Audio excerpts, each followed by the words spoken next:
কবর প্রতিদিন ডাক দিয়ে বলে আনা বাইতুদ দুধ। প্রত্যেকের কবর প্রত্যেককে ডেকে বলে, ও আল্লাহর বান্দা, জানো আমি পোকামাকড়ের ঘর।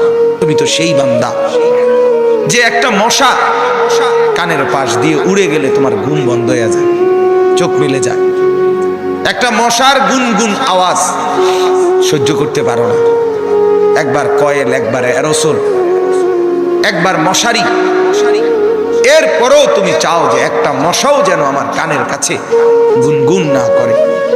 তো 5 ঘন্টার ঘুমের জন্য, 6 ঘন্টার ঘুমের জন্য বান্দা এই যত্ন নিলা, অনন্তকাল কিংবা বছরের পর বছর কবরের যে ঘুম দিবা, পড়ে থাকবা সেই ঘরে, পোকা মাকড়ের ঘর, সেই ঘরে তুমি ঘুমাইবা কেমনে, থাকবা কেমনে? আমার বাপ, আমি থাকবো কিভাবে? আমি থাকবো।